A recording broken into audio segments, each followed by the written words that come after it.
नमस्ते। कहानी आयाम के दोस्तों, कल्पना कीजिए कि एक मैली कुचैली साड़ी पहने एक पत्नी को घर से घसीटकर बाहर निकाल दिया जाता है और भारी बारिश में सड़क पर फेंक दिया जाता है, जबकि उसका पति अपनी प्रेमिका के साथ हंस रहा होता है, इस बात से अनजान कि जिस महिला का वह अपमान कर रहा है वह एक विशाल कोयला खदान की मालकिन है जो भेष बदले हुए है। और जब सच्चाई सामने आती है तो पति की सारी संपत्ति जब्त कर ली जाती है, यहां तक कि वह घुटनों के बल बैठकर माफी मांगता है। लेकिन क्या उस पछतावे का कोई मतलब रह जाता है जब सब कुछ बहुत देर हो चुकी होती है? इससे पहले कि हम कहानी शुरू करें, हमें लाइक और सब्सक्राइब करके हमारा समर्थन करना न भूलें ताकि हम और भी दिलचस्प कहानियां साझा करने के लिए उत्साहित रहें।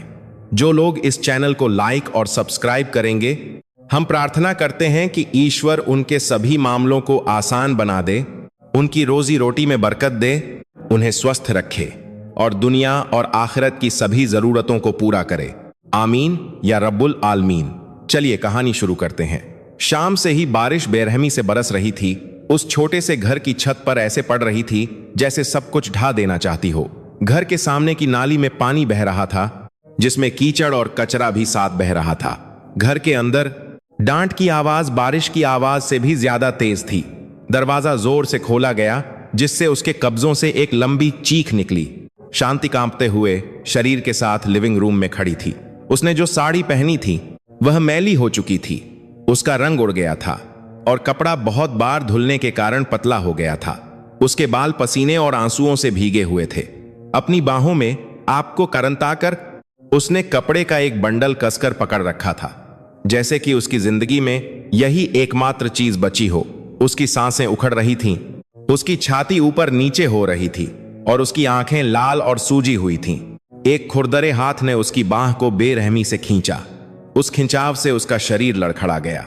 शांति लगभग गिर ही गई थी, लेकिन उसने खुद को संभाला ताकि उसकी गोद में रखा बंडल न छूटे।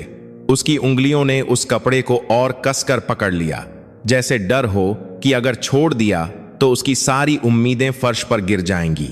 क्रूर शब्द लगातार बोले जा रहे थे। आवाज ठंडी, तीखी थी, जिसमें दया का कोई अंश नहीं था। शांति ने अपना मुंह खोलने की कोशिश की, कुछ समझाना चाहा, पूछना चाहा कि उसकी क्या गलती है, लेकिन हर बार जब वह बोलने की कोशिश करती तो एक और डांट पहले आ जाती। तलाक का शब्द इतनी आसानी से निकल गया जैसे इस घर में कभी कोई वादा किया ही न गया हो। वे दरवाजे तक पहुंचे। दरवाजा चौड़ा खोला गया। रात की हवा सीधे शांति के चेहरे पर लगी। बारिश उसकी त्वचा पर पड़ी। ठंडी और चुभने वाली गीली मिट्टी की गंध फैल गई, जिसमें डामर और गंदे पानी की गंध मिली हुई थी। बरामदे की रोशनी धीमी थी, जो शांति के पीले और आंसुओं से भरे चेहरे को रोशन कर रही थी। एक जोरदार धक्के ने शांति को बाहर धकेल दिया। उसके पैर फिसलन भरे बरामदे के फर्श पर पड़े, जिससे वह लगभग गिर ही गई। उसने अपने शरीर को संतुलित करने की कोशिश की। उसके घुटने बुरी तरह कांप रहे थे। दरवाजा उसके पीछे जोर से बंद हो गया। उसकी आवाज गीली रात में गूंज उठी। शांति बाहर मूर्ति की तरह खड़ी रही। बारिश सीधे उसके शरीर पर बरसने लगी।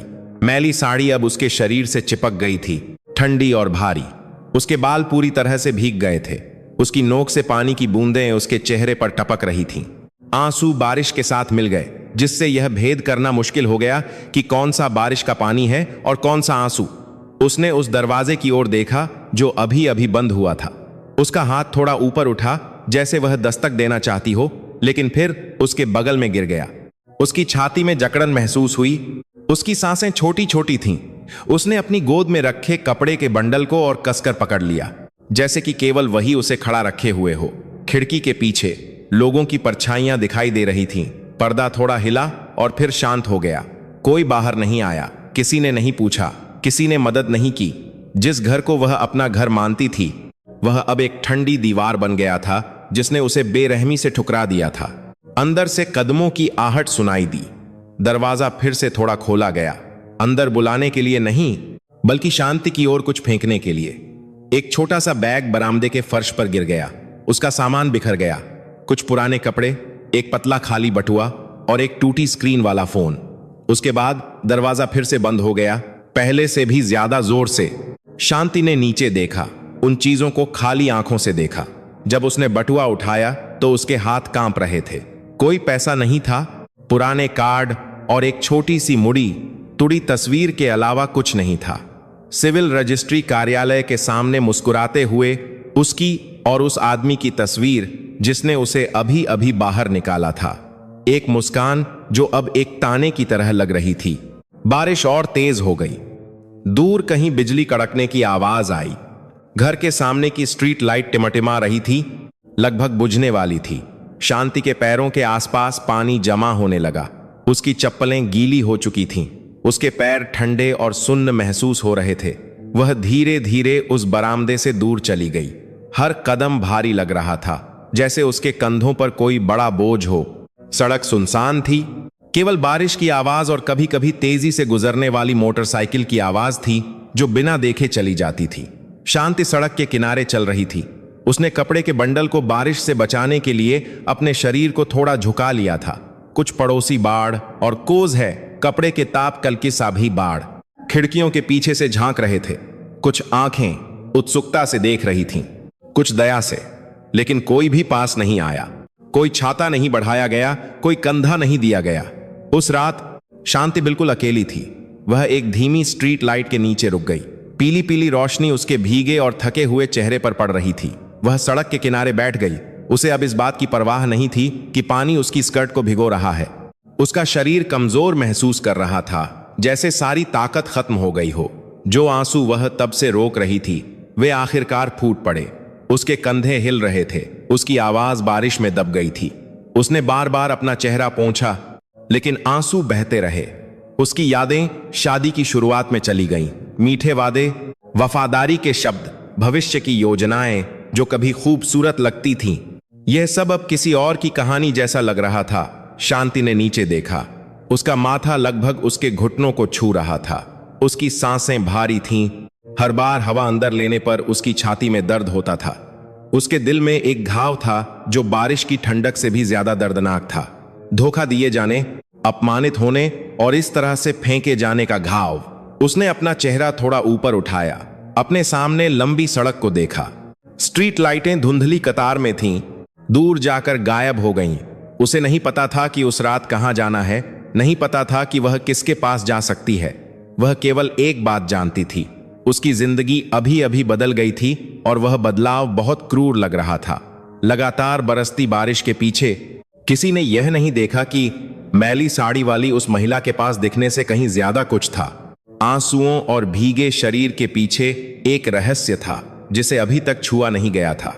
वह रात केवल शुरुआत थी और जो घाव बना था वह अभी अभी खुला था। रात गहरी होती गई, बारिश अभी भी नहीं रुकी थी। शांति अभी भी सड़क के किनारे बैठी थी। उसकी पीठ ठंडे लैंप पोस्ट पर कमजोर रूप से झुकी हुई थी। उसके पैरों के चारों ओर पानी बह रहा था, जिससे उसकी त्वचा सुन्न होने लगी थी।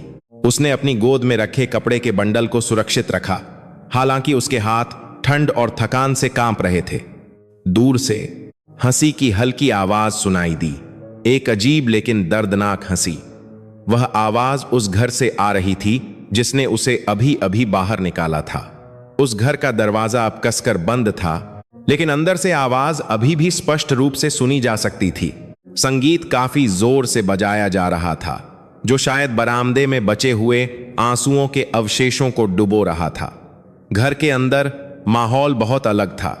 रोशनी तेज थी, हवा गर्म थी और भोजन की गंध नाक में आ रही थी। चमकीले कपड़े पहने एक महिला आराम से सोफे पर बैठी थी, जिसे शांति हर सुबह साफ करती थी। उसके बाल बड़े करीने से संवारे हुए थे। उसका चेहरा भारी मेकअप से ढका हुआ था और उसके होठों पर एक संतुष्ट मुस्कान थी। वह आदमी उसके पास खड़ा था, आराम से अपनी मेज के बटन खोल रहा था। उसके चेहरे पर कोई अपराध बोध नहीं था। बाहर भीग रही शांति की कोई परछाई नहीं थी, केवल राहत की भावना थी, जैसे उसने अभी अभी कोई टूटी हुई चीज फेंकी हो जिसकी उसे अब जरूरत नहीं थी। वह महिला धीरे से हंसी और फिर लाड से झुक गई। उसने उस आदमी की बाह को छुआ। उसकी उंगलियां धीरे धीरे आत्मविश्वास से आगे बढ़ीं। उसने दरवाजे की ओर देखा और फिर मुस्कुराई। उपहासपूर्ण स्वर में उसने शांति का नाम लिया, जैसे कि वह महिला एक मजाक से ज्यादा कुछ नहीं थी। वह आदमी भी हंसा। उसने कंधे उचकाए और कहा कि सब कुछ खत्म हो गया है। उसने कहा कि शांति जाने के लायक थी, खुद की कद्र नहीं करती थी, कभी भी एक पत्नी के रूप में ठीक से पेश नहीं आ सकती थी। वे शब्द इतनी आसानी से, बिना किसी बोझ के, बिना किसी अपराध बोध के निकल गए। उसे याद नहीं था कि शांति ने शून्य से उसकी कैसे मदद की थी। उसे याद नहीं था कि शांति ने रसोई में धुआं रखने के लिए खरीदारी के पैसे कैसे बचाए थे। उसे याद नहीं था कि शांति हमेशा जल्दी कैसे उठती थी, उसके काम पर जाने से पहले सब कुछ तैयार करती थी। वे सभी यादें जैसे मिटा दी गई थीं। वह रखैल खड़ी हुई और लिविंग रूम के बीच में चली गई। उसने चमचमाती आंखों से पूरे घर को देखा। उसने मेज, अलमारी और दीवार की सजावट को छुआ, जैसे कि सब कुछ उसका हो गया हो। उसने भविष्य की योजनाओं के बारे में बात की, फर्नीचर बदलने के बारे में, इस घर को अपनी पसंद के अनुसार बदलने के बारे में। वह आदमी सिर हिलाता रहा, सब कुछ मान रहा था। वह उस रात बहुत अच्छा महसूस कर रहा था, बेहतर चुनने में सफल महसूस कर रहा था। उसे लगा कि शांति के बिना उसका जीवन बहुत अधिक सुखद होगा, जो उसके अनुसार उबाऊ थी। इस बीच बाहर शांति आखिरकार लड़खड़ाते हुए शरीर के साथ खड़ी हुई। उस घर से दूर जाते समय उसके पैर भारी लग रहे थे। उसने फिर से पीछे मुड़कर नहीं देखा। हर कदम टूटी हुई यादों पर चलने जैसा लग रहा था। फिसलन भरी सड़क के कारण वह कई बार लगभग गिर गई, लेकिन उसने खुद को चलते रहने के लिए मजबूर किया। वह बिना किसी स्पष्ट उद्देश्य के सड़क पर चली गई। कभी कभी वाहन गुजरते थे, उनकी रोशनी आंखों को चकाचौंध कर देती थी। कोई नहीं रुका, किसी ने परवाह नहीं की। शांति केवल नीचे देख सकती थी, उस दर्द को सहन कर सकती थी जो उसकी छाती पर और अधिक दबाव डाल रहा था। उसके सिर में सवाल बिना रुके घूम रहे थे। उसकी क्या गलती थी? उसमें क्या कमी थी? यह सब इतनी जल्दी कैसे बदल सकता है? जवाब नहीं आया, केवल दर्द बचा जो गहरा होता गया। बारिश आखिरकार कम होने लगी, लेकिन ठंड और अधिक चुभने लगी। शांति एक छोटी सी दुकान के सामने रुक गई जो बंद हो चुकी थी। वह गीली लकड़ी की बेंच पर बैठ गई, गहरी सांस ली। उसका गला सूखा महसूस हो रहा था। उसका पेट खाली था, लेकिन उसके पास कुछ भी नहीं था। उसने अपनी मैली साड़ी के पल्लू को निचोड़ा। उसने सड़क की ओर देखा और फिर अंधेरे आकाश की ओर। अपने दिल में उसने ईश्वर से बात करने की कोशिश की, बदला लेने के लिए नहीं, बल्कि केवल उस रात जीवित रहने की ताकत मांगने के लिए। घर पर उस आदमी ने एक पेय की बोतल खोलना शुरू कर दिया। उसने उसे एक गिलास में डाला और फिर उसे अपने सामने वाली महिला को दे दिया। उन्होंने अपनी नई शुरुआत का जश्न मनाने के लिए एक छोटा सा टोस्ट किया। कोई डर नहीं था, कोई अपराध बोध नहीं था, केवल अहंकार था जो धीरे धीरे बढ़ रहा था। वह महिला उसकी गोद में बैठ गई और जोर से हंसने लगी। उसने शांति को अपमानजनक स्वर में बुलाया, उसे एक असफल महिला कहा जो खुद की कद्र नहीं करती थी। उस आदमी ने कोई आपत्ति नहीं की। उसने वास्तव में अपमान जोड़ा, माहौल को और भी गर्म बना दिया। वह एक महत्वपूर्ण बात भूल गया। वह भूल गया कि वह इतने आराम से इसलिए जी रहा था क्योंकि यह उसकी अपनी क्षमता के कारण नहीं था। वह भूल गया कि कई वित्तीय मामले, दस्तावेज और महत्वपूर्ण निर्णय हमेशा शांति के हाथों से संभाले जाते थे। वह जीत का अनुभव करने में इतना व्यस्त था कि उसे यह एहसास ही नहीं हुआ कि वह एक खाई के किनारे खड़ा है। शांति, जो अब धीरे धीरे फुटपाथ पर चल रही थी, बिल्कुल भी खतरा नहीं लग रही थी। मैली साड़ी, पीला चेहरा, गीले बाल, लेकिन उस दिखावे के पीछे उसका दिमाग साफ होने लगा। दर्द अभी भी था, लेकिन उसकी छाती के अंदर कुछ कठोर होने लगा था। गुस्सा नहीं, बल्कि दृढ़ संकल्प। वह एक पल के लिए रुकी, एक अंधेरी दुकान की खिड़की में अपने प्रतिबिंब को देखा। वे आंखें अभी भी गीली थीं, लेकिन उनमें एक अलग चमक थी। एक चमक जिसे उसने इतने समय तक छिपाए रखा था।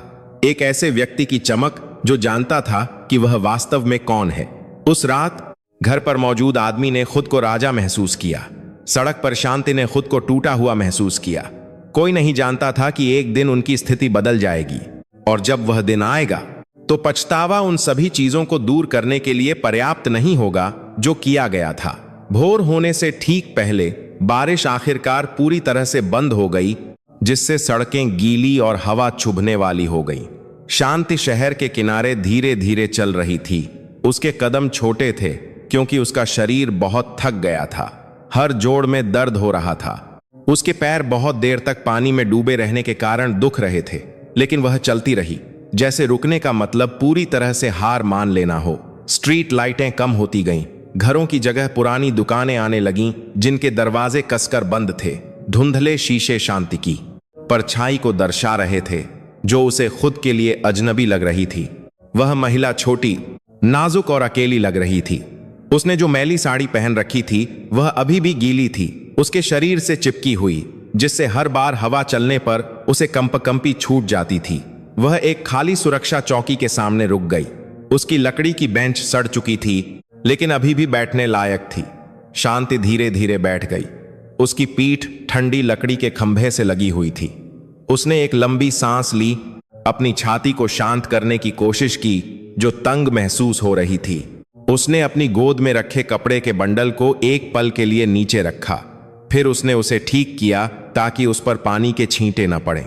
शांति की आंखें खालीपन से सामने देख रही थीं। सड़क सुनसान थी, कोई वाहन नहीं गुजर रहा था, कोई इंसानी आवाज नहीं थी, केवल टिन की छत से टपकते पानी की आवाज थी। उस खामोशी में जो दर्द वह तब से रोक रही थी, वह आखिरकार बिना किसी अवशेष के फूट पड़ा। उसके कंधे कांपने लगे, उसकी सांसें उखड़ने लगीं और फिर वह बस रो पड़ी।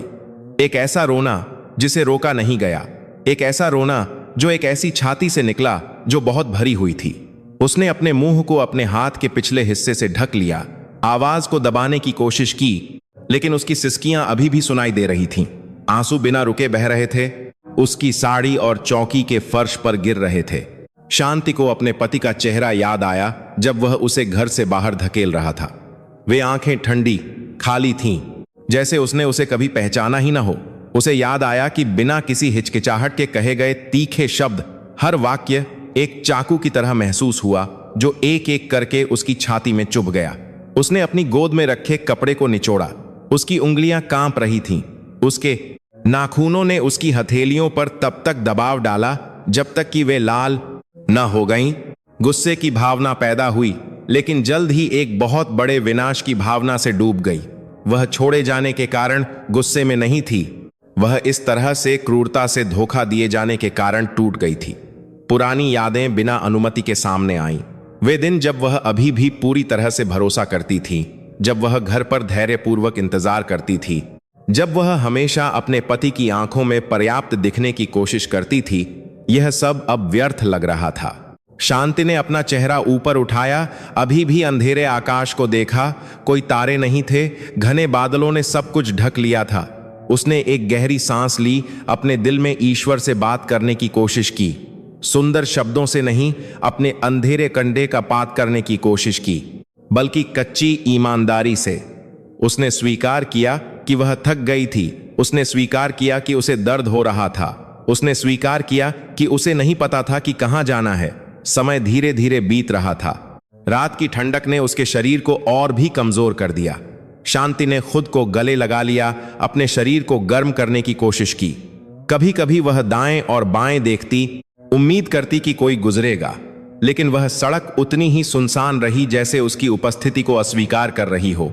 सुबह होने से ठीक पहले सूरज अभी तक नहीं निकला था, लेकिन आकाश थोड़ा फीका पड़ने लगा था। शांति धीमी गति से बेंच से उठी। उसके पैर अकड़ गए थे। उसने कपड़े का बंडल फिर से अपनी गोद में ले लिया और फिर चौकी से बाहर निकल गई। सड़क के अंत में उसने एक छोटा सा मंदिर देखा। उसकी रोशनी धीमी थी, उसका दरवाजा खुला था। बिना किसी हिचकिचाहट के शांति पास आ गई। वह मंदिर के बरामदे में बैठ गई, अपनी मुद्रा बनाए रखते हुए बहुत दूर अंदर नहीं गई। उस जगह से वह हवा से खुद को बचा सकती थी। थोड़ी देर बाद एक बूढ़ा आदमी झाड़ू लेकर बाहर आया। शांति को देखकर वह रुक गया। उसकी बूढ़ी आंखों ने सवालिया निगाहों से देखा और फिर दया में बदल गई। उसने ज्यादा बात नहीं की, बस एक गिलास गर्म पानी और रोटी का एक टुकड़ा दिया। शांति ने कांपते हाथों से उसे स्वीकार किया। उसने कर्कश आवाज में धन्यवाद कहा। गर्म पानी उसके गले से नीचे उतर गया और उसे थोड़ी ताकत दी। पेट भरने के कारण नहीं, बल्कि इसलिए कि अभी भी एक इंसान था जो उसे एक इंसान के रूप में देखता था। उस आदमी ने बहुत सारे सवाल नहीं पूछे। उसने केवल शांति को मजबूत रहने की सलाह दी और फिर अंदर चला गया। उस रवैये की सादगी ने शांति की आंखों को फिर से नम कर दिया। उसने नीचे देखा, उन आंसुओं को रोकते हुए जो फिर से निकलना चाहते थे। जब सुबह की रोशनी दिखाई देने लगी तो शांति खड़ी हो गई। उसका चेहरा पीला था, उसकी आंखें सूजी हुई थीं, लेकिन उसके कदम पहले से अधिक स्थिर थे। वह जानती थी कि वह बस बैठकर रो नहीं सकती। उसे हिलना था, उसे जीवित रहना था। कहीं और उसका पति भारी सिर के साथ उठा। घर गंदा लग रहा था। उसकी रखैल अभी भी सोफे पर सो रही थी। उसके चेहरे का मेकअप उतर गया था। वह आदमी पीने के लिए कुछ ढूंढने के लिए रसोई में गया। वह बिना देखे लिविंग रूम से गुजरा। शांति के बारे में उसके दिमाग में बिल्कुल भी नहीं आया। उसने अपना फोन खोला और संदेशों की जांच की। वहां शांति का कोई नाम नहीं था, कोई कॉल नहीं था। उसने एक पल के लिए भौहें सिकोड़ी और फिर उसे नजरअंदाज कर दिया। उसके लिए सब कुछ खत्म हो गया था। इस बीच शांति उस छोटे से मंदिर से दूर चली गई। उसे अभी तक नहीं पता था कि कहां जाना है, लेकिन उसके दिमाग में एक बात स्पष्ट होने लगी थी। वह उस रात मरने वाली नहीं थी। वह इस तरह से टूटने वाली नहीं थी। दुनिया ने भले ही अपने कान बंद कर लिए हों, लेकिन उसके पास अभी भी वह खुद थी। उस रात उसका रोना किसी ने नहीं सुना, लेकिन उस रोने से ही शांति के अंदर कुछ बदलने लगा था। कुछ ऐसा जो धीरे धीरे उस सच्चाई का मार्ग प्रशस्त करेगा जो इतने समय से छिपी हुई थी। सुबह बिना किसी गर्मी के आई। सूरज धीरे धीरे निकला, लेकिन उसकी किरणें शांति को ठंडी लगीं। वह थके हुए शरीर और सूजी हुई आंखों के साथ फुटपाथ पर चली गई। उसकी मैली साड़ी आधी सूख चुकी थी, लेकिन अभी भी उसकी त्वचा पर ठंडक का एहसास छोड़ रही थी। उसने कपड़े का बंडल कसकर पकड़ रखा था, जैसे कि यही एकमात्र कारण था कि वह अभी भी खड़ी थी। शहर जागने लगा। दुकानें अपने दरवाजे खोल रही थीं। विक्रेता अपना माल बिछा रहे थे। लोग जल्दबाजी में काम पर जा रहे थे। कोई नहीं जानता था कि धीरे धीरे चलने वाली वह महिला अभी अभी अपना घर और अपनी इज्जत खो चुकी थी। किसी ने परवाह नहीं की। शांति व्यस्त सुबह के यातायात का एक छोटा सा हिस्सा बन गई थी। वह एक कपड़े की दुकान के सामने एक पल के लिए रुकी। शोकेस का शीशा उसकी परछाई को स्पष्ट रूप से दर्शा रहा था। उसके बाल उलझे हुए थे। उसका चेहरा पीला था और रात भर रोने के कारण उसकी आंखें सूजी हुई थीं। उसने उस परछाई को लंबे समय तक देखा। एक अजनबीपन का एहसास हुआ, जैसे वह किसी और को देख रही हो। लेकिन उस थके हुए चेहरे के पीछे उसकी आंखों की चमक बदलने लगी थी। अब पूरी तरह से खाली नहीं थी। इस बीच उसी घर में, जो बहुत दूर नहीं था, रखैल आलस्य से उठी। उसने नरम सोफे पर अपने शरीर को फैलाया और फिर जम्हाई लेते हुए बैठ गई। घर शांत था। जो आदमी कल रात उसके साथ हंसा था, वह पहले ही बाहर जा चुका था। उसे नई स्वतंत्रता के साथ अकेला छोड़ गया था। वह महिला इत्मीनान से घर में घूमी। उसने दीवारों, मेजों और अलमारियों को छुआ, जैसे कि वह माप रही हो कि वह क्या बदलेगी। उसके होंठों पर एक छोटी सी मुस्कान खिली। उसे लगा कि वह जीत गई है। उसे लगा कि उसने शांति से सब कुछ छीन लिया है। वह मुख्य बेडरूम में गई। अलमारी अभी भी शांति के कपड़ों से भरी हुई थी। बिना किसी हिचकिचाहट के उस महिला ने अलमारी खोली, कुछ कपड़े निकाले और फिर उन्हें फर्श पर फेंक दिया। वे कपड़े बिना किसी अपराध बोध के रौंद दिए गए। वह धीरे से हंसी। उसकी हंसी उस कमरे में गूंज उठी जो कभी प्रार्थनाओं और आशाओं से भरा हुआ था। अपने हाथ में उसने अपना फोन लिया। उसकी उंगलियां तेजी से आगे बढ़ीं। घर के कुछ कोनों, सोफे, डाइनिंग टेबल, रसोई, बेडरूम की तस्वीरें ले रही थीं। उसने सब कुछ संतुष्टि से भरे मीठे शब्दों के साथ अपलोड किया। वह चाहती थी कि दुनिया जाने कि वह अब एक उच्च पद पर है। उसने एक ऐसी महिला के बारे में ताने लिखे जो खुद की कद्र नहीं करती थी, एक ऐसे जीवन के बारे में जिसे खुद की कद्र करनी चाहिए। उसने शांति का नाम नहीं लिया, लेकिन जो कोई भी उन्हें जानता था वह निश्चित रूप से मतलब समझ जाएगा। उसके बाद वह आने वाली प्रतिक्रियाओं को देखकर संतुष्टि से फिर हंसी। वह महिला बिस्तर के किनारे बैठ गई और अपना बैग खोला। अंदर से उसने छोटे छोटे गहने निकाले। उसने उन्हें एक एक करके शीशे के सामने पहना। आत्मविश्वास से भरे अपने प्रतिबिंब का आनंद ले रही थी। उसे लगा कि वह उस जगह पर रहने के लायक है। उसे पूछा लगा कि वह हकदार है। बाहर शांति एक छोटे से पड़ाव पर बैठी थी। उसने नीचे देखा, अपनी गोद में रखे कपड़े के बंडल को गले लगाया। उसकी आंखें लाल हो गईं, फिर से रोने की इच्छा के कारण नहीं, बल्कि धीरे धीरे बढ़ते गुस्से के कारण। उसे उस महिला की हंसी याद आई जो उसके सिर में स्पष्ट रूप से गूंज रही थी, जैसे कि एक ऐसी आवाज जो जानबूझकर एक ऐसे घाव का अपमान कर रही हो जो अभी तक सूखा नहीं था। शांति ने एक गहरी सांस ली। उसकी छाती ऊपर नीचे हुई। उसने अपनी साड़ी के कपड़े को निचोड़ा, फिर से रोने की इच्छा को रोकते हुए। वह जानती थी कि रोने से कुछ नहीं बदलेगा। उसे अब जो चाहिए था वह एक कदम था। उसने टूटी स्क्रीन वाला अपना फोन निकाला। संपर्क सूची खोलते समय उसकी उंगलियां हिचकिचाईं। एक नाम था जिसे वह इतने समय से शायद ही कभी बुलाती थी, एक नाम जिसे उसने जानबूझकर दूर रखा था। उसने उस नाम को लंबे समय तक देखा और फिर फोन की स्क्रीन फिर से बंद कर दी। अब नहीं, उसने सोचा, अभी समय नहीं आया था। घर पर रखैल ने सामान हिलाना शुरू कर दिया। उसने शांति के कपड़ों को एक बड़े बैग में डाला और फिर उसे घर के सामने घसीटा।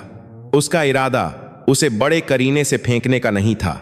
वह बस शांति के सभी निशानों को जल्द से जल्द हटाना चाहती थी। बैग को बरामदे में रखा गया था। वह महिला हाथ बांधकर खड़ी थी, उसे संतुष्टि से देख रही थी। उसने शांति को यह सब देखते हुए कल्पना की। उस कल्पना ने उसे फिर से हंसा दिया। उसके लिए शांति की पीड़ा एक छोटी सी मनोरंजन थी। वह नहीं जानती थी कि हर हंसी का भारी मूल्य चुकाना पड़ेगा। वह नहीं जानती थी कि जिस महिला को वह कमजोर समझती थी वह खुद को रोक रही थी। हार के कारण नहीं, वह छोटी की परी समझ कारिकता। वह खुद को रोक रही थी, बल्कि सही समय चुनने के कारण। शांति बस स्टॉप से उठी। उसके कदम अधिक स्थिर थे। वह शहर के केंद्र की ओर सड़क पर चली गई। हर कदम भारी लग रहा था, लेकिन उसका दिमाग ध्यान केंद्रित करने लगा था। वह अब यह नहीं पूछ रही थी कि यह सब क्यों हुआ। वह पूछने लगी कि उसे क्या करना चाहिए। वह ऊंची इमारतों, बड़ी कार्यालयों और कंपनी के नाम के बोर्डों से गुजरी। व्यापार की दुनिया जो कभी दूर लगती थी, अब उसकी यादों को फिर से परेशान करने लगी थी। बैठकों, दस्तावेजों और महत्वपूर्ण निर्णयों की पुरानी यादें उसके सिर में आने लगीं।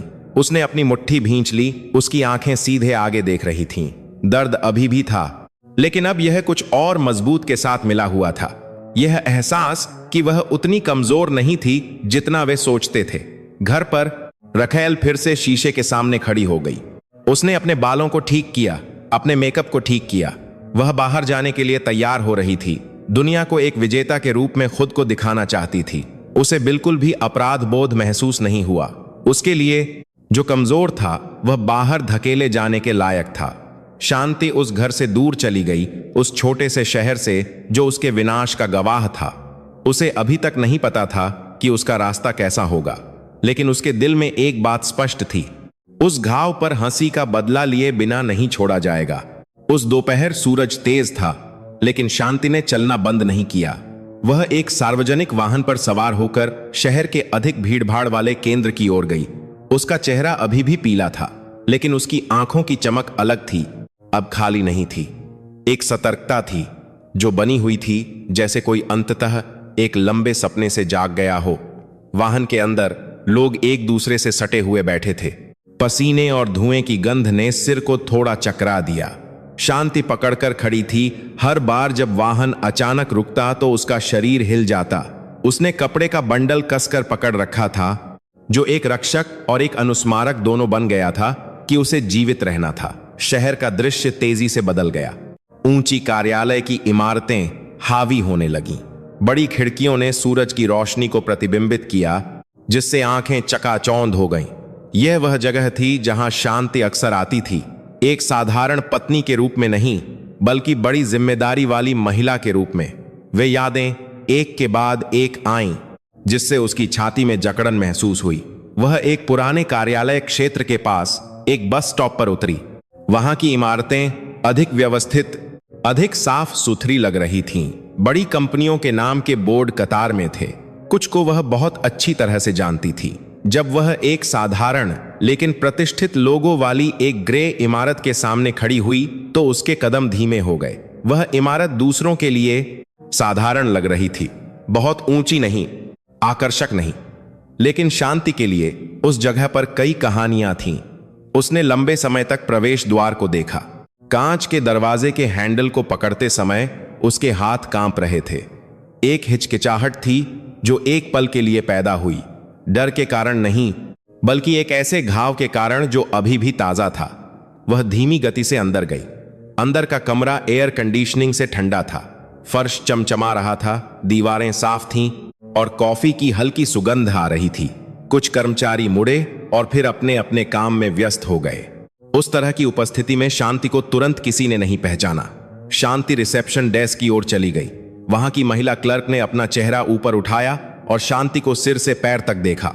वह टकटकी संक्षिप्त थी और फिर विनम्र हो गई, हालांकि स्पष्ट भ्रम था। शांति ने एक नाम धीमी लेकिन दृढ़ आवाज में कहा, एक नाम जिसे वह इतने समय से शायद ही कभी बोलती थी। क्लर्क एक पल के लिए चुप हो गई और फिर उसकी आंखें चौड़ी हो गईं। वह जल्दबाजी में खड़ी हुई, शांति से इंतजार करने के लिए कहा और फिर अंदर के कमरे में चली गई। कुछ क्षण बाद एक अधेड़ उम्र का आदमी तेज कदमों से बाहर आया। उसका चेहरा हैरान था और फिर एक रोके हुए भाव में बदल गया। उसने शांति को लंबे समय तक देखा, जैसे उसे अपनी आंखों पर विश्वास न हो। वह शांति के सामने खड़ा था। जब उसने उसका नाम लिया तो उसकी आवाज कांप रही थी। एक स्पष्ट सम्मान था। हालांकि शांति मैली साड़ी और थके हुए चेहरे के साथ खड़ी थी, उस आदमी ने थोड़ा झुककर एक ऐसा इशारा किया जो वह किसी भी यादृच्छिक व्यक्ति के लिए नहीं करता। शांति ने उस आदमी को देखा, एक परिचित चेहरा। वह व्यक्ति जो हमेशा हर महत्वपूर्ण निर्णय में मौजूद रहता था। वह व्यक्ति जिसे उसने इतने समय तक दूरी बनाए रखने के लिए कहा था। उसने एक गहरी सांस ली और फिर धीरे से सिर हिलाया। वे इमारत के किनारे एक छोटे से कमरे में चले गए। दरवाजा कसकर बंद था। अंदर केवल एक साधारण मेज और 2 कुर्सियां थीं। शांति धीरे धीरे बैठ गई। इतनी दूर चलने के बाद उसका शरीर कमजोर महसूस कर रहा था। वह आदमी उसके सामने बैठ गया। उसके हाथ एक दूसरे को पकड़े हुए थे, स्पष्ट रूप से कई सवालों को रोक रहे थे। शांति ने धीमी आवाज में बातचीत शुरू की। उसने बताया कि क्या हुआ था, नाटक के स्वर में नहीं बल्कि ठंडी ईमानदारी से। बेदखली के बारे में, अपमान के बारे में, सड़क पर रात के बारे में। हर शब्द धीरे धीरे लेकिन जोर से निकला। वह आदमी बिना किसी रुकावट के सुनता रहा। उसका चेहरा कठोर हो गया, उसका जबड़ा कसकर बंद हो गया। उसकी आंखों में एक दबा हुआ गुस्सा चमक रहा था। उसने मेज पर अपनी मुट्ठी भींच ली। जब शांति ने बोलना समाप्त किया तो उसने कहा कि सभी रिपोर्ट और संपत्ति इतने समय तक सुरक्षित रही, बिना अनुमति के किसी ने भी छुआ नहीं था। उसने उल्लेख किया कि एक साधारण व्यक्ति के रूप में भेष बदलने के शांति के फैसले ने पहले कई लोगों को भ्रमित कर दिया था, लेकिन वे आज्ञाकारी बने रहे क्योंकि वे जानते थे कि यह एक परीक्षा थी। शांति ने नीचे देखा। उसकी यादें उस समय में वापस चली गईं जब उसने एक साधारण जीवन चुना, जब वह जानना चाहती थी कि क्या प्यार पैसे के बिना टिक सकता है, जब उसे विश्वास था कि उसका पति उसे वैसे ही प्यार करता है जैसे वह है। तो जवाब दर्दनाक निकला। उस आदमी ने पूछा, क्या शांति अब सब कुछ संभालना चाहती है? उसकी आवाज का स्वर दृढ़ था, तत्परता से भरा हुआ था। वह महत्वपूर्ण लोगों को बुलाने के लिए तैयार था, सभी दस्तावेज खोलने के लिए तैयार था, उस बड़ी पहिए को चलाने के लिए तैयार था जिसे इतने समय तक रोका गया था। शांति ने धीरे से अपना सिर हिलाया। वह अभी तक सब कुछ खुला नहीं चाहती थी, झिझक के कारण नहीं, खुला नहीं, बल्कि इसलिए कि वह यह सुनिश्चित करना चाहती थी कि हर कदम सही हो। वह सिर्फ चोट का बदला नहीं लेना चाहती थी, वह पूरा न्याय चाहती थी। उसने समय मांगा, यह अनुरोध किया कि सब कुछ सामान्य रूप से चलता रहे, कोई बड़ा बदलाव नहीं, कोई खबर लीक नहीं हुई। उस आदमी ने बिना किसी हिचकिचाहट के सिर हिलाया। वफादारी उसके रवैये से स्पष्ट रूप से चमक रही थी। शांति खड़ी हो गई। उस आदमी ने कपड़े और आराम करने के लिए एक जगह की पेशकश की, लेकिन शांति ने विनम्रता से मना कर दिया। उसने केवल एक चीज मांगी, पहुंच, जानकारी, और जब वह संकेत दे तो तत्परता। जाने से पहले उस आदमी ने नम आंखों से शांति को देखा। उसने कहा कि इतने समय तक वह जानता था कि शांति अकेले एक बड़ा बोझ उठा रही थी। उसे सीधे तौर पर हाल चाल न पूछने का पछतावा था। शांति केवल हल्की सी मुस्कुराई, एक ऐसी मुस्कान जो पूरी तरह से खुश नहीं थी, लेकिन यह दिखाने के लिए पर्याप्त थी कि वह अभी भी खड़ी थी। जब शांति इमारत से बाहर निकली तो उसके कदम हल्के लग रहे थे। इसलिए नहीं कि उसकी समस्या हल हो गई थी, बल्कि इसलिए कि वह अब अकेली नहीं थी। जिस दुनिया को उसने पीछे छोड़ दिया था, वह धीरे धीरे उसका स्वागत कर रही थी। शहर के दूसरी ओर उसका पति एक कैफे में आराम से बैठा था। वह अपनी रखैल के साथ हंसा। मतलब के दूसरी ओर वह अपनी रखैल के साथ हंसा, महंगे पेय का आनंद ले रहा था। उसे लगा कि उसका जीवन शीर्ष पर है। वह नहीं जानता था कि पर्दे के पीछे कुछ हिलना शुरू हो गया था। शांति सिर ऊंचा करके फुटपाथ पर चली गई। वह मैली साड़ी अभी भी उसके शरीर पर थी, लेकिन अब यह केवल एक बाहरी त्वचा थी। उसके अंदर जिस अतीत को उसने छिपाया था वह जागना शुरू हो गया था, और जब समय आएगा तो उसे नीचा दिखाने वाले सभी लोग जान जाएंगे कि विश्वासघात की कीमत कितनी महंगी होती है। उस शाम शहर के ऊपर फिर से बादल छा गए। शांति नपे तुले कदमों से फुटपाथ पर चल रही थी। उसका शरीर अभी भी थका हुआ था, लेकिन उसका दिमाग अब बहुत तेज काम कर रहा था। हर सेकंड महत्वपूर्ण लग रहा था, हर चुनाव सही होना चाहिए। वह अब बिना किसी दिशा के नहीं चल रही थी, वह अपने कदम जमा रही थी। वह शहर के एक कोने में एक छोटे से सराय में रुकी। जगह साधारण, साफ सुथरी और आकर्षक नहीं थी। शांति ने सबसे पीछे का कमरा चुना। वह शांति चाहती थी, वह सोचना चाहती थी। दरवाजा बंद करने के बाद वह बिस्तर के किनारे बैठ गई। अपने बगल में कपड़े का बंडल रखा। उसके हाथ एक पल के लिए कांपे और फिर रुक गए। उसने अपने सामने की सफेद दीवार को देखा। उसकी यादें शादी के शुरुआती दिनों में वापस चली गईं। जब उसने अपनी असली पहचान छिपाने का फैसला किया, जब उसने खुद से कहा कि प्यार का परीक्षण बिना पैसे और शक्ति के किया जाना चाहिए। वह चाहती थी कि उसका पति उससे प्यार करे, न कि उसके पास जो कुछ है। वह फैसला तब सही लगा, अब कड़वा लगा। शांति उठी और छोटे से बाथरूम में चली गई। उसने अपना चेहरा ठंडे पानी से धोया। आईने में आंखें तीखेपन से वापस देख रही थीं। वही आंखें, लेकिन वही महिला नहीं। वहां थकान की एक रेखा थी, लेकिन एक दृढ़ता भी थी जिसे उसने इतने समय तक दबाए रखा था। वह फिर से बैठ गई, टूटी स्क्रीन वाला फोन उठाया। उसकी उंगलियां पुराने संदेशों को खोलने के लिए आगे बढ़ीं। उसके पति के साथ कई संक्षिप्त बातचीत, सरल शब्द, कभी कभी मीठे, कभी कभी ठंडे। उसने एक एक करके पढ़ा, उस बिंदु की तलाश में जहां सब कुछ बदलना शुरू हो गया था। उसे छूटे हुए संदेश मिले, नजरअंदाज किए गए संदेश, टाले गए वादे, ध्यान जो धीरे धीरे गायब हो गया था। वह वफादारी अचानक नहीं टूटी थी, यह लंबे समय से नाजुक थी। शांति ने एक लंबी सांस ली। अब आंखें बंद करने का कोई कारण नहीं था, सब कुछ स्पष्ट था। शहर के दूसरी ओर वह आदमी जो अभी भी खुद को पति कहता है, लिविंग रूम में बैठा था। उसकी रखैल हाथ में फोन लिए इधर उधर घूम रही थी। उसका चेहरा खिला हुआ था। वह रात के खाने की योजना बना रही थी, अपने दोस्तों को अपने नए घर की तस्वीरें दिखा रही थी। वह आदमी केवल आधे मन से सिर हिला रहा था। उसका दिमाग दूसरे मामलों में व्यस्त था। उसके फोन पर कई बिल आए। जो नंबर आमतौर पर बड़े करीने से ढके रहते थे, वे अब भारी लगने लगे थे। उसने भौहें सिकोड़ी और फिर उन्हें नजरअंदाज कर दिया। उसके लिए सब कुछ बाद में व्यवस्थित किया जा सकता था। वह महिला पास आकर उसके बगल में बैठ गई। उसने उस आदमी की बांह को छुआ। उसकी आवाज लाड प्यार भरी थी। उसने भविष्य के बारे में, छुट्टियों के बारे में, उस शानदार जीवन के बारे में बात की जिसकी उसने कल्पना की थी। वह आदमी मुस्कुराया, लेकिन वह मुस्कान पूरी तरह से उसकी आंखों तक नहीं पहुंची। रात आ गई।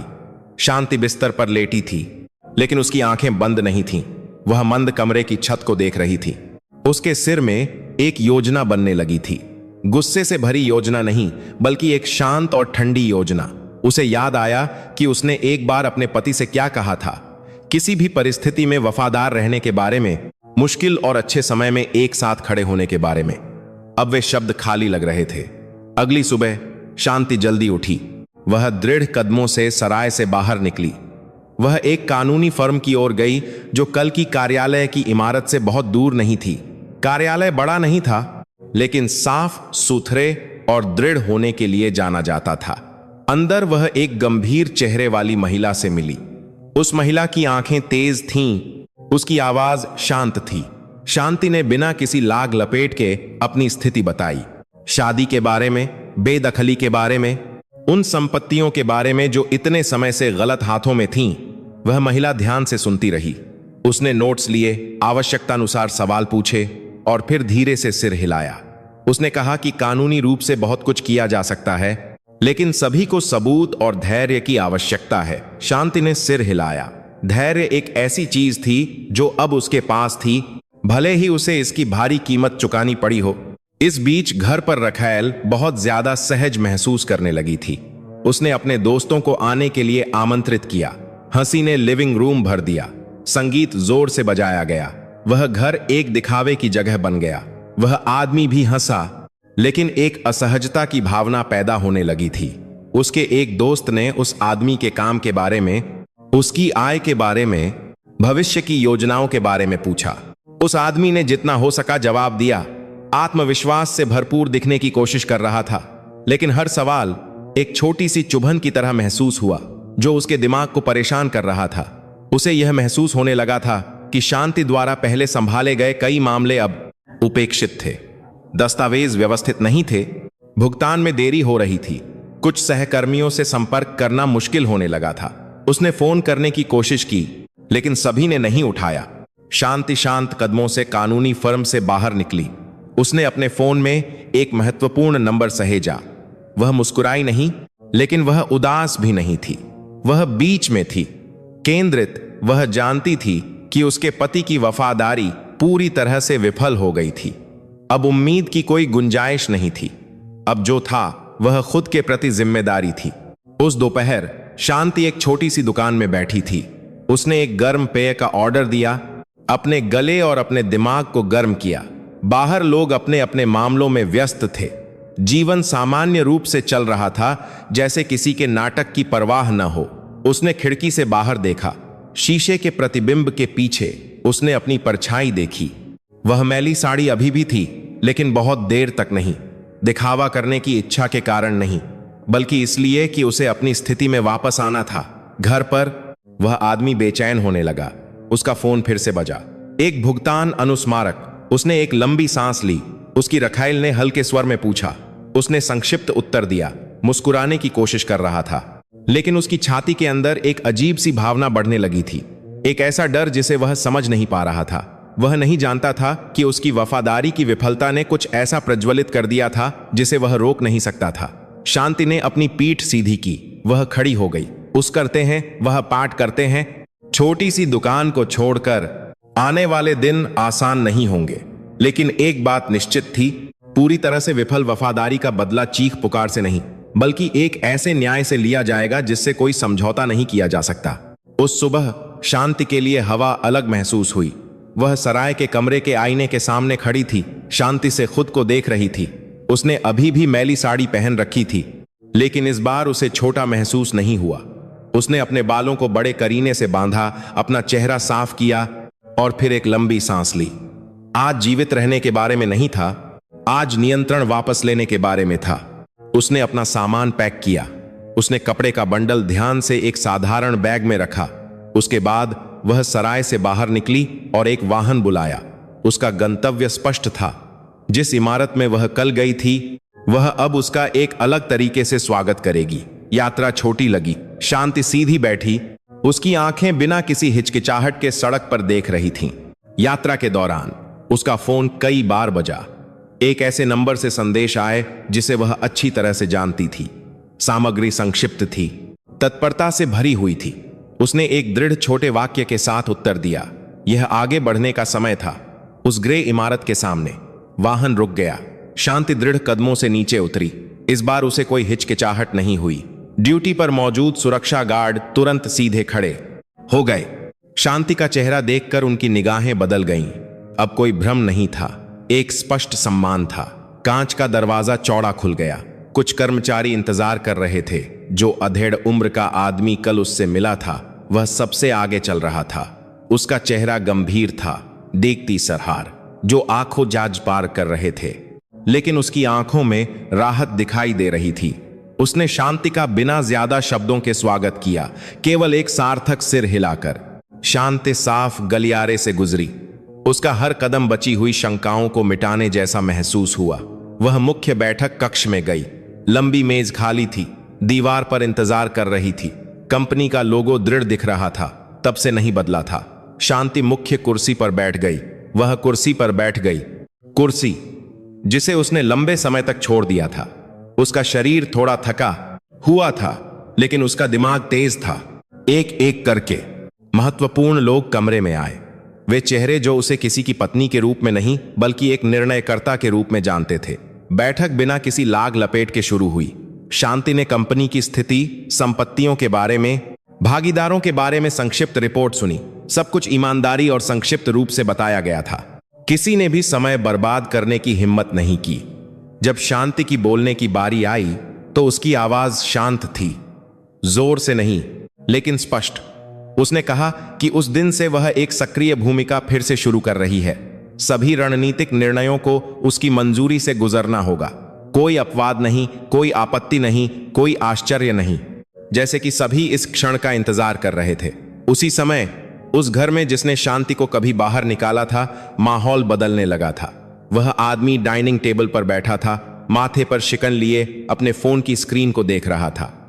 सहकर्मियों से, भागीदारों से एक के बाद एक कई संदेश आए। संदेशों का स्वर सामान्य से अलग था। उसने फोन करने की कोशिश की लेकिन कई कनेक्ट नहीं हुए। कुछ जिन्होंने जवाब दिया वे ठंडे लग रहे थे, पहले की तरह मिलनसार नहीं थे। उसे लगा कि बिना किसी स्पष्ट कारण के अचानक एक दूरी पैदा हो गई थी। उसकी रखैल बड़े करीने से कपड़े पहने कमरे से बाहर निकली। उसने पूछा कि उस आदमी का चेहरा इतना तनावग्रस्त क्यों लग रहा था। वह आदमी केवल अपना सिर हिलाकर कह रहा था कि वह बहुत सारे मामलों में व्यस्त था। उस महिला ने सिर हिलाया और फिर अपने फोन में व्यस्त हो गई। बहुत परवाह नहीं की। शांति बैठक कक्ष में खड़ी थी, एक दृढ़ वाक्य के साथ बैठक समाप्त कर रही थी। उसने अतीत का उल्लेख नहीं किया, उसने विश्वासघात का उल्लेख नहीं किया, उसने केवल आगे की दिशा का उल्लेख किया। सभी ने सिर हिलाया, नोट्स लिए और फिर चले गए। कमरा खाली होने के बाद अधेड़ उम्र का आदमी पास आया। उसने कहा कि शांति को बाहर निकालने वाले आदमी की कुछ व्यक्तिगत संपत्ति सीधे कंपनी से जुड़ी हुई थी। इतने समय तक विश्वास के कारण उन्हें अकेला छोड़ दिया गया था, लेकिन अब उन सभी की समीक्षा की जा सकती है। शांति ने धीरे से सिर हिलाया। वह संतुष्ट नहीं लग रही थी, वह केंद्रित लग रही थी। उसने अनुरोध किया कि सभी डेटा बड़े करीने से तैयार किए जाएं। कोई जल्दबाजी में कार्रवाई नहीं, सब कुछ नियमों के अनुसार। सभी डेटा की समीक्षा होना चाहिए। शाम को शांति एक अलग वाहन में इमारत से निकली। एक आकर्षक लग्जरी वाहन नहीं बल्कि काफी आरामदायक और सुरक्षित। वह पीछे की सीट पर बैठी शीशे के पीछे से शहर को देख रही थी। उसकी छाती के अंदर एक शांति की भावना थी जो उसने लंबे समय से महसूस नहीं की थी। इसलिए नहीं कि बदला चुकाया गया था, बल्कि इसीलिए कि वह फिर से उस जगह पर खड़ी थी जहां उसे होना चाहिए था। घर पर वह आदमी आखिरकार खड़ा हो गया। वह इधर उधर घूमता रहा। उसका शरीर तनावग्रस्त था। उसकी रखैल असहज महसूस करने लगी। उसने फिर से पूछा, इस बार एक तेज स्वर में। वह आदमी ने संक्षिप्त उत्तर दिया और फिर बिना कुछ समझाए घर से बाहर चला गया। उसने एक भ्रमित दिमाग से गाड़ी चलाई। उसने जवाब खोजने की कोशिश की, लेकिन हर सड़क एक मृत अंत की तरह महसूस हुई। एक भावना थी कि उसके पीछे कुछ हो रहा था, कुछ ऐसा जिसे वह नियंत्रित नहीं कर सकता था। शांति शहर के बाहरी इलाके में एक बड़े घर में पहुंची। वह घर लंबे समय से खाली था, लेकिन हमेशा अच्छी तरह से बनाए रखा गया था। वह उस चाबी से अंदर गई जो उसने अभी भी रखी थी। अंदर का माहौल शांत था। वह बीच के कमरे में खड़ी थी, चारों ओर देख रही थी। यह घर कभी केवल एक पड़ाव था, अब यह एक नई शुरुआत का बिंदु बन गया था। वह सोफे पर बैठ गई, एक लंबी सांस ली। सूरज ढलने लगा था। शाम की रोशनी बड़ी खिड़की से अंदर आ रही थी। शांति ने एक पल के लिए अपनी आंखें बंद कर लीं। वह रोई नहीं, वह मुस्कुराई नहीं, वह बस चुप रही, यह महसूस करते हुए कि उसका जीवन पलट रहा था। बाहर उसे धोखा देने वाले आदमी ने छोटी दरारें महसूस करना शुरू कर दिया था। अभी तक ढा नहीं था, अभी तक स्पष्ट नहीं था, लेकिन उसे बेचैन करने के लिए पर्याप्त था। शांति ने अपनी आंखें खोलीं। वह खड़ी हो गई। आज उसकी वापसी दिखावा करने के लिए नहीं थी, बल्कि एक बात पर जोर देने के लिए थी। वह वास्तव में कभी नहीं गई थी। वह केवल वापस आने के लिए सही समय का इंतजार कर रही थी। उस सुबह शहर सामान्य से अधिक तेजी से आगे बढ़ रहा था। सड़कें भीड़ भाड़ वाली थीं, हॉर्न बज रहे थे और लोग समय का पीछा करने के लिए दौड़ रहे थे। उस हलचल के बीच शांति उस बड़े घर से बाहर निकली जहां वह अब रह रही थी। उसने जो कपड़े पहने थे वे साधारण लेकिन साफ सुथरे थे, आकर्षक नहीं, अतिरंजित नहीं। उसने दिखावे के बजाय शांति को चुना। वाहन गेट के सामने रुक गया। दरवाजा खोला गया। शांति अंदर गई और सीधी बैठ गई। उसके हाथ में बड़े करीने से तैयार किए गए दस्तावेजों वाला एक पतला फोल्डर था। उसने सीधे आगे देखा। आज कोई साधारण दिन नहीं था। आज वह दिन था जब झूठ एक एक करके टूटने लगे थे। शहर के केंद्र की यात्रा शांत थी।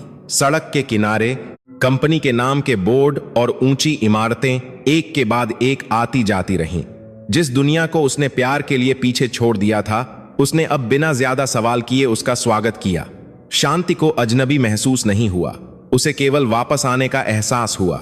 मुख्य कार्यालय की इमारत में माहौल अलग महसूस हुआ। एक असामान्य तनाव था।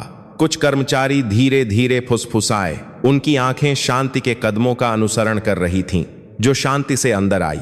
कोई अतिरंजित स्वागत नहीं था, लेकिन एक स्पष्ट सम्मान था। शांति सीधे ऊपर की मंजिल पर एक छोटे से बैठक कक्ष में गई।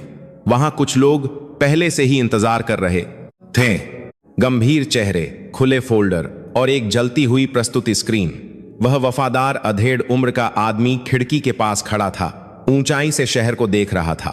बैठक वित्तीय प्रवाह, शेयरधारिता और कंपनी के साथ व्यक्तिगत संपत्ति के संबंध के बारे में एक संक्षिप्त रिपोर्ट के साथ शुरू हुई। सब कुछ बिना किसी भावना के बताया गया। केवल तथ्यों ने बात की। शांति ने ध्यान से सुना। उसकी आंखें एक चेहरे से दूसरे चेहरे पर घूम रही थीं। वहां कोई गुस्सा नहीं था, केवल दृढ़ता थी। रिपोर्ट समाप्त होने पर उसने धीरे से सिर हिलाया। उसने फिर अपने हाथ में पतला फोल्डर खोला। कुछ कागज की शीटें निकाली गईं और मेज पर रखी गईं। सामग्री स्पष्ट थी। स्वामित्व डेटा, मुख्तारनामा, एक समझौता जो इतने समय तक बड़े करीने से रखा गया था। इतने समय से पहना हुआ साधारण नकाब आखिरकार उस कमरे में उतार दिया गया। शांति ने शांत आवाज में बात की।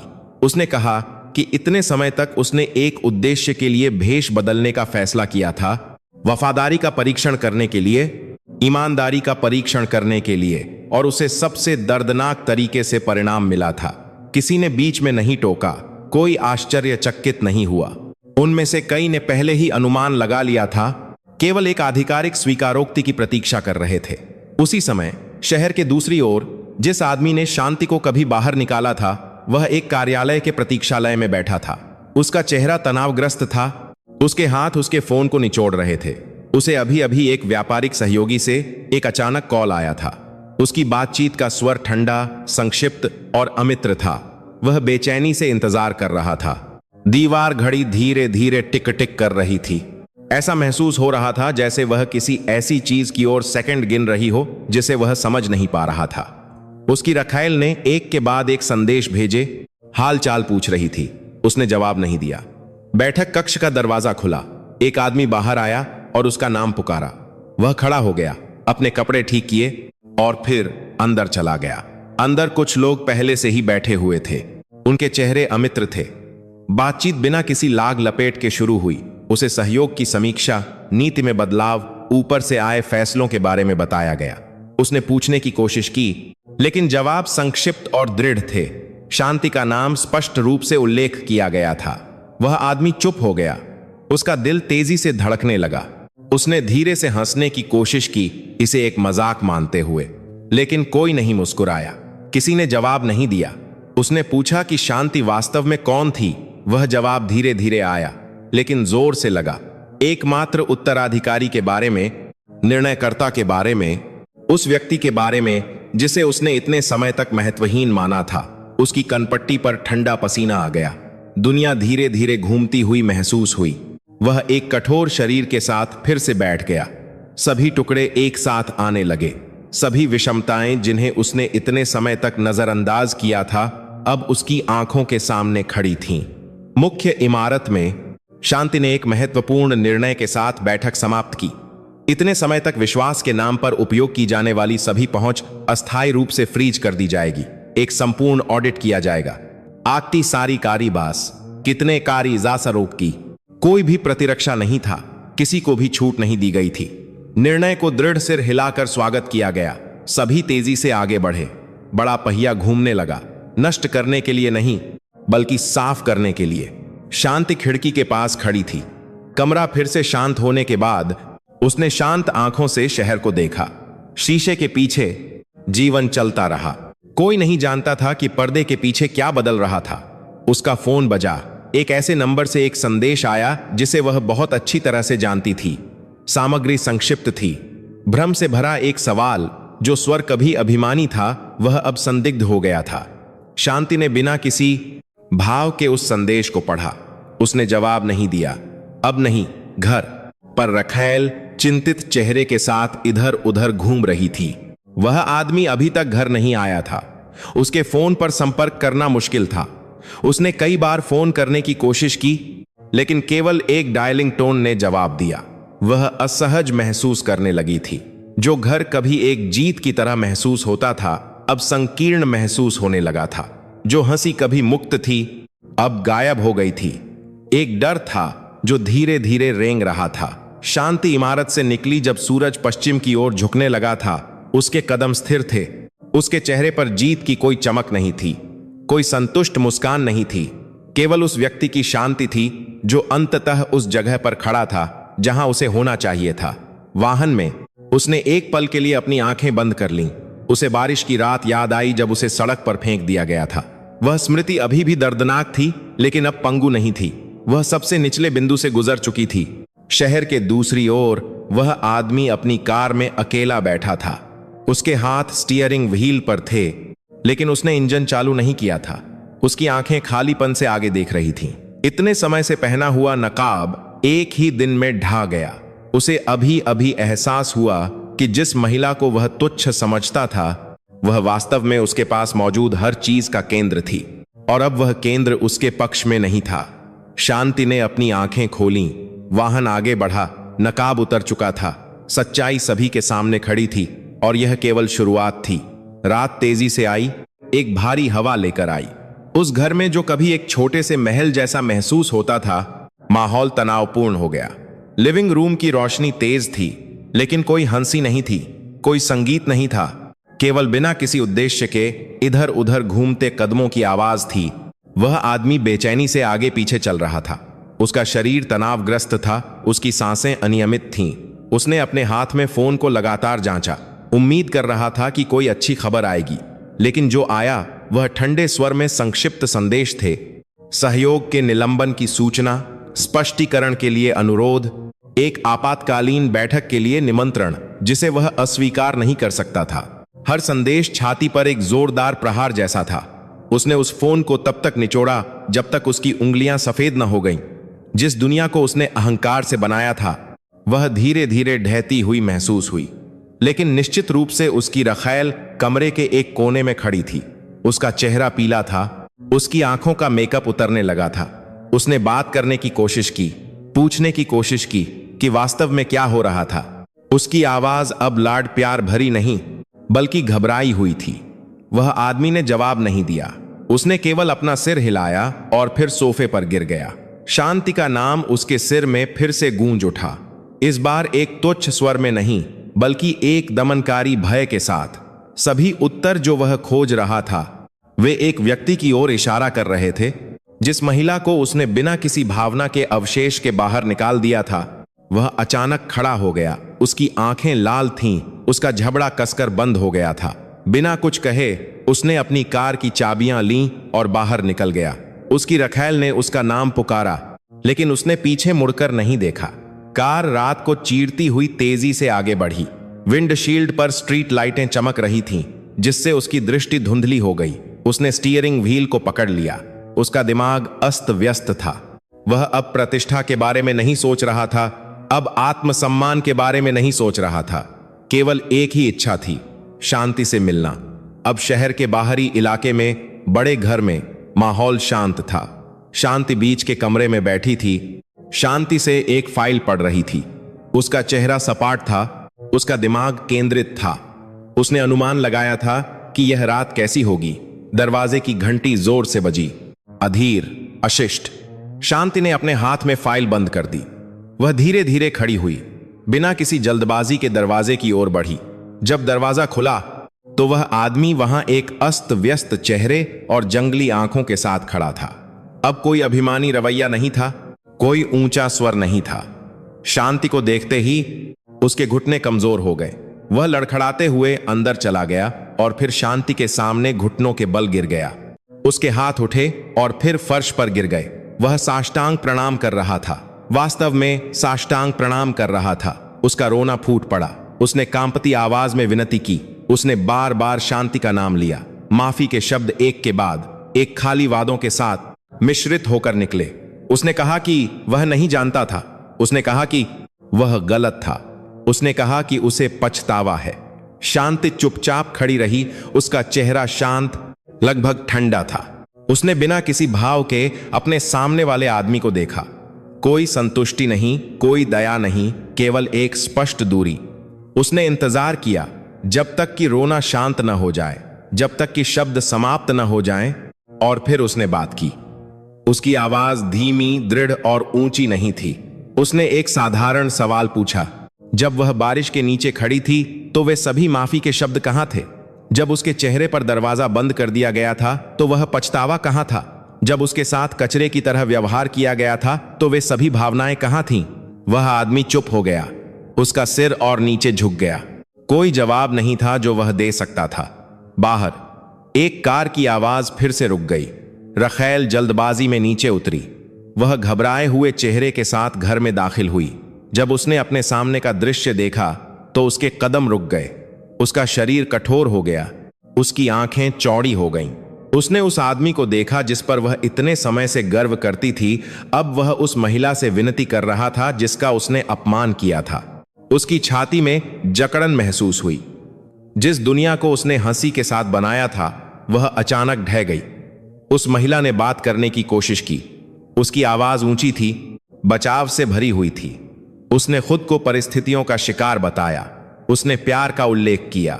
उसने भविष्य का उल्लेख किया। शांति उसकी ओर मुड़ी। उस टकटकी ने उस महिला को जमा दिया। वहां कोई गुस्सा नहीं था, लेकिन एक दमनकारी अधिकार था। शांति को चिल्लाने की जरूरत नहीं थी, एक ही नजर काफी थी और वह सारी झूठी हिम्मत ढह गई। शांति ने संक्षिप्त रूप से कहा कि वह घर अब झूठ के लिए कोई जगह नहीं था, कि वहां खड़े सभी को अपने स्वयं के विकल्पों के परिणामों का सामना करना पड़ेगा। ना, शांति ने संक्षिप्त रूप से कहा, अधिक न कम।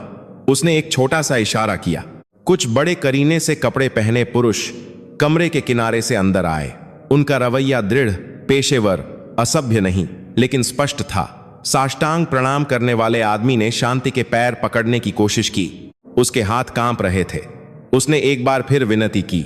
शांति ने अपने कदम थोड़े पीछे खींच लिए। वह दूरी एक थप्पड़ से ज्यादा दर्दनाक महसूस हुई। उसने कहा कि पछतावा हमेशा समय पर नहीं आता है, और जब यह बहुत देर से आता है तो यह कुछ भी नहीं बदल सकता है। रखैल रोने लगी, इसलिए नहीं कि उसे अपनी गलती का एहसास हुआ, बल्कि आराम खोने के डर से वह पीछे हटी। उसका शरीर कमजोर था। कोई और शब्द नहीं निकला। उस रात सभी नकाब एक कमरे में गिर गए। अब कुछ भी छिपाया नहीं जा सकता था। वह आदमी फर्श पर चुपचाप बैठा रहा। उसके कंधे झुके हुए थे। वह महिला कठोर खड़ी थी। उसकी आंखें खाली थीं। शांति सीढ़ियों की ओर दूर चली गई। उसके कदम शांत थे, जल्दबाजी में नहीं थे। उसने फिर से पीछे मुड़कर नहीं देखा। शांति के लिए वह क्षण कोई जीत नहीं था। यह केवल एक लंबे झूठ का अंत था। लिविंग रूम में जो दो लोग कभी विजयी महसूस करते थे, वे अब केवल चुप रह सकते थे। उस रात उन्हें आखिरकार पता चला कि एक ऐसी कीमत थी जिसका भुगतान विनती से नहीं किया जा सकता था। सुबह पीली रोशनी के साथ आई। उस बड़े घर में सूरज उगने के बावजूद हवा ठंडी महसूस हुई। शांति एक साफ सुथरी मेज और व्यवस्थित फाइलों के साथ अपने अध्ययन कक्ष में बैठी थी। उसका चेहरा शांत था। उसकी आंखें केंद्रित थीं। एक लंबी रात बीत चुकी थी और अब लंबित मामलों को निपटाने का समय था। मेज के उस पार कुछ लोग पेशेवर रवैये के साथ बैठे थे, बड़े करीने से कपड़े पहने, मोटी फाइलें लेकर और संक्षिप्त रूप से बोलते हुए। कोई भावनात्मक स्वर नहीं था। सब कुछ नियमों के अनुसार चल रहा था। नामों का उल्लेख किया गया, दस्तावेज खोले गए और नोट्स एक एक करके पढ़े गए। हर वाक्य एक हथौड़े की तरह महसूस हुआ, जो धीरे धीरे लेकिन निश्चित रूप से मार रहा था। शांति बिना किसी रुकावट के सुनती रही। उसने केवल कुछ हिस्सों पर सिर हिलाया, एक छोटे से इशारे से अपनी सहमति दी। वहां कोई गुस्सा नहीं था, कोई दिखावा करने वाली संतुष्टि नहीं थी। केवल एक निर्णय था जिसे लिया जाना था। शहर में खबर तेजी से फैल गई। फ्रीज किए गए खाते, रद्द की गई पहुंच, समीक्षा की गई स्वामित्व, वह सब कुछ जिसका इतने समय तक बिना किसी आभार के आनंद लिया गया था, अब पकड़ से छूटने लगा था। कोई नाटक नहीं था, कोई चीख पुकार नहीं थी, केवल तथ्य थे जो सीधे चल रहे थे। एक छोटे से कार्यालय में जिस आदमी ने शांति को कभी बाहर निकाला था, वह खाली आंखों से कंप्यूटर स्क्रीन को देख रहा था। सूचनाएं एक के बाद एक दिखाई दी, पहुंच अधिकार रद्द कर दिए गए, हस्ताक्षर अब मान्य नहीं थे।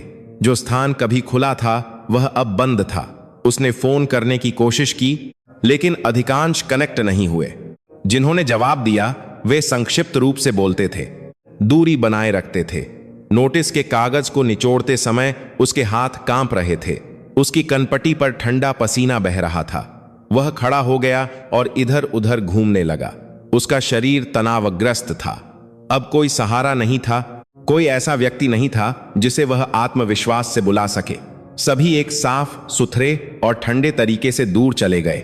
उस किराए के घर में जहां वह अब अस्थायी रूप से रह रहा था, रखैल एक अस्त व्यस्त चेहरे के साथ फर्श पर बैठी थी।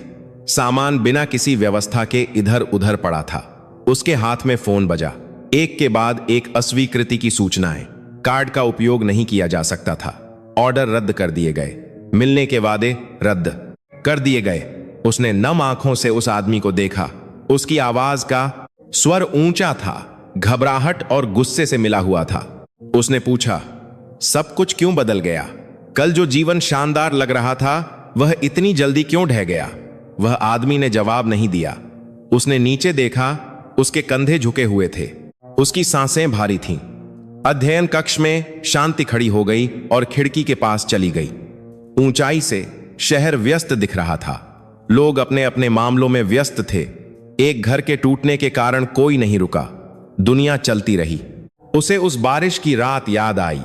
मैली साड़ी, बंद दरवाजा, गीली सड़क। वह स्मृति संक्षिप्त रूप से आई और फिर चली गई। उसने उसे दूर नहीं भगाया। उसने उसे एक बादल की तरह गुजरने दिया। शांति फिर से बैठ गई। उसने अंतिम फाइल पर हस्ताक्षर किए।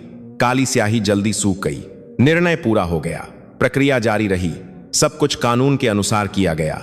कोई शॉर्टकट नहीं था, कोई गंदा खेल नहीं था। न्याय मेज पर खड़ा था, फुसफुसाहट के पीछे नहीं। दोपहर में उस आदमी को एक छोटे से बैठक कक्ष में बुलाया गया।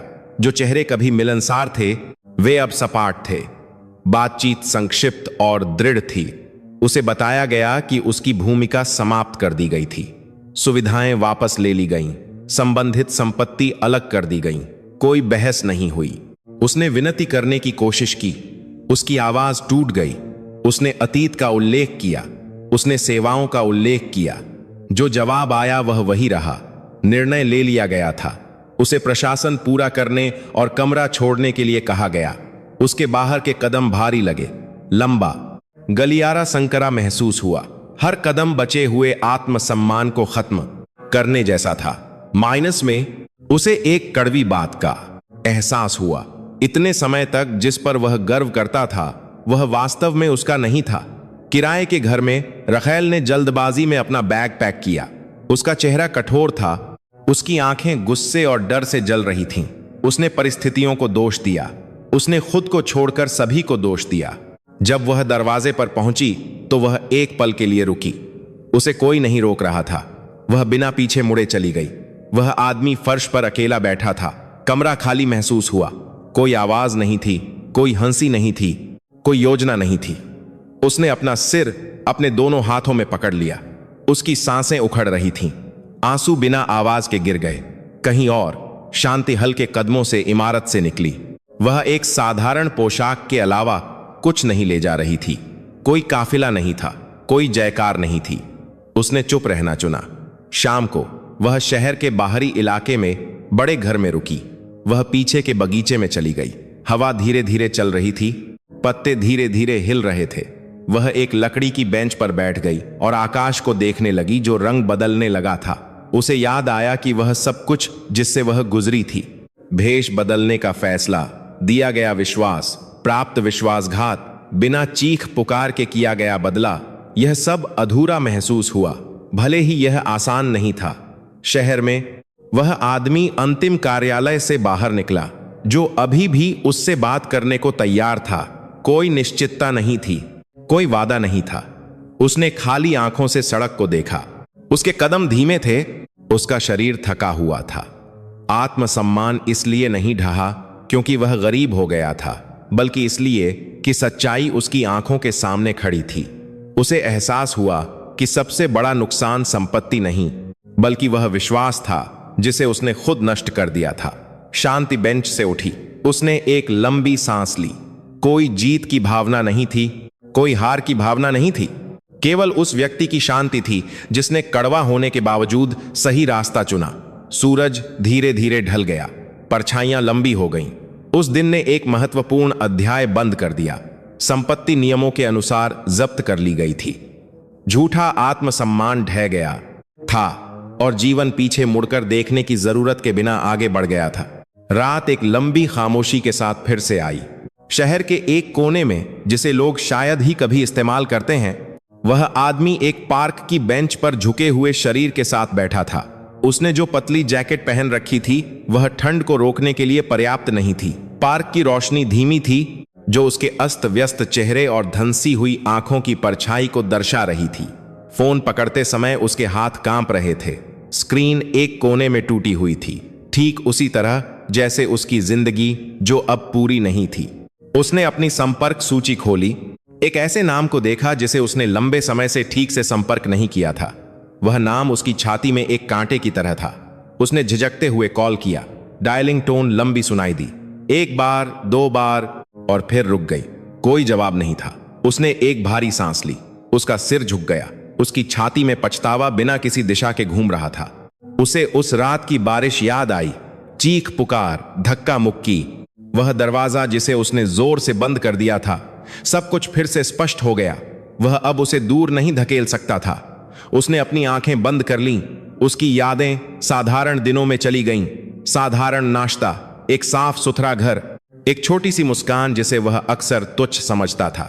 उसे अभी अभी एहसास हुआ कि खुशी शोर शराबे वाली नहीं थी, आकर्षक नहीं थी, और इसलिए उसने उसकी रक्षा नहीं की।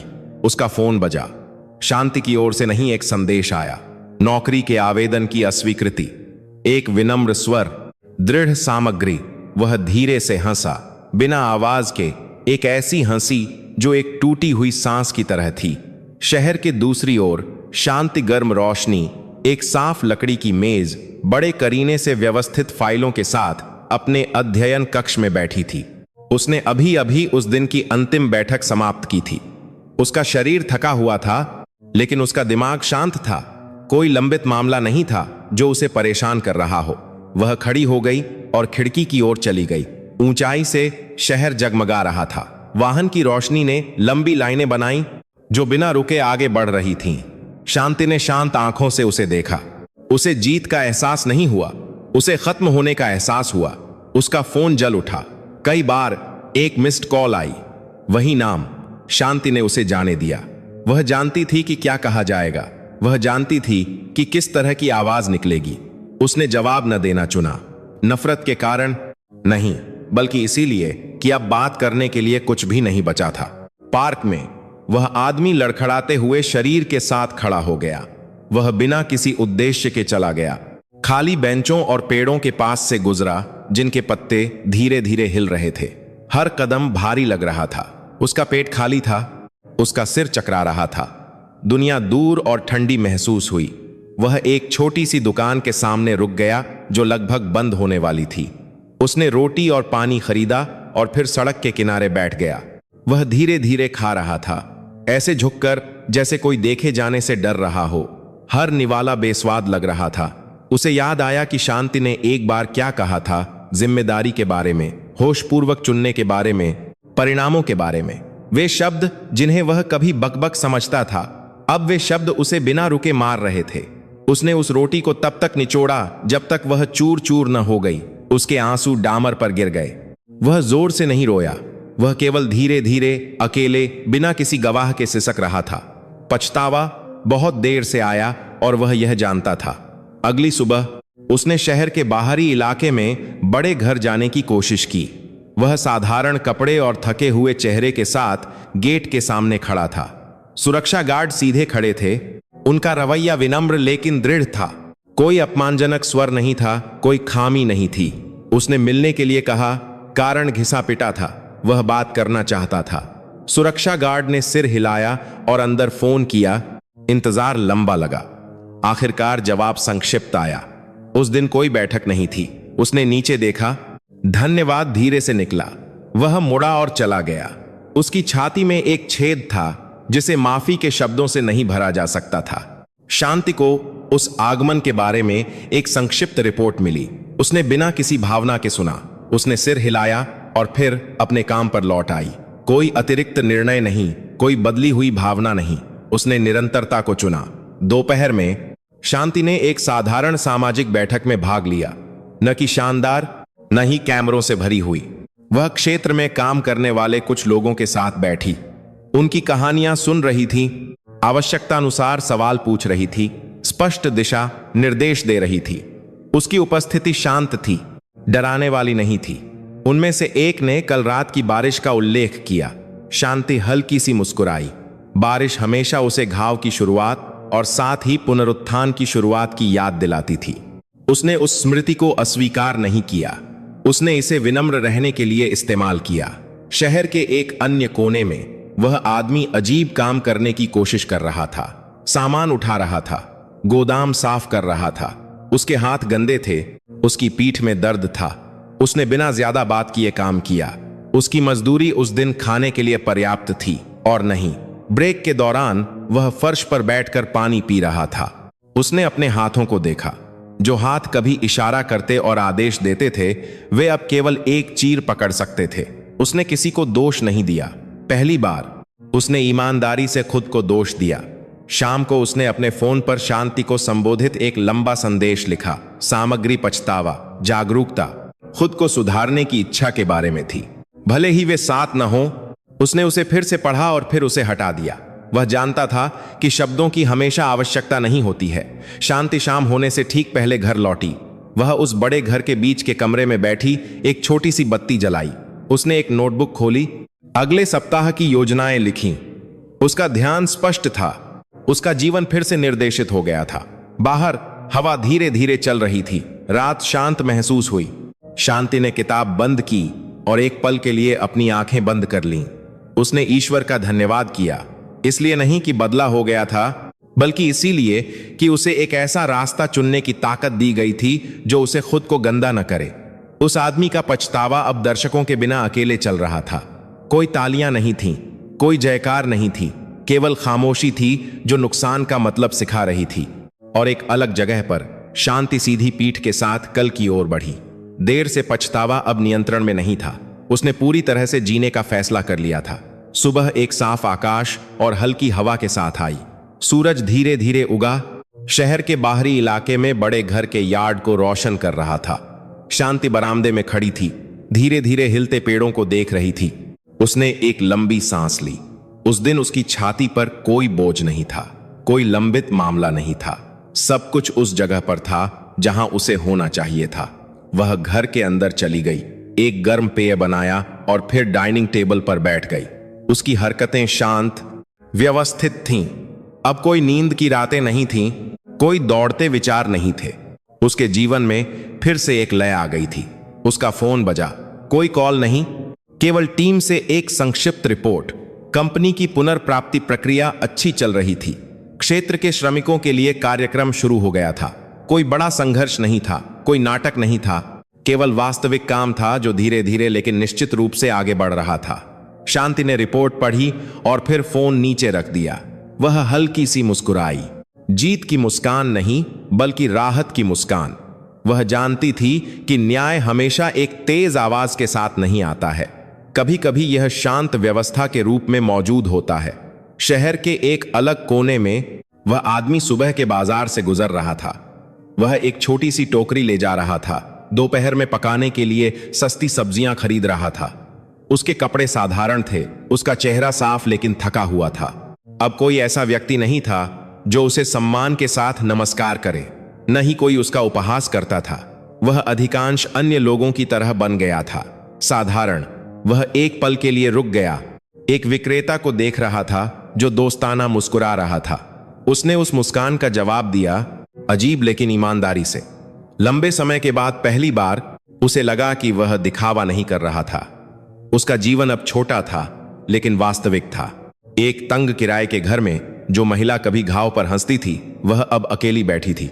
उसका बैग कमरे के एक कोने में पड़ा था। वह थकी हुई आंखों से खाली दीवार को देख रही थी। उसका फोन शांत था। कोई निमंत्रण नहीं था, कोई संदेश नहीं था। जिस आराम का उसने पीछा किया था वह उतनी ही तेजी से चला गया जितनी तेजी से आया था।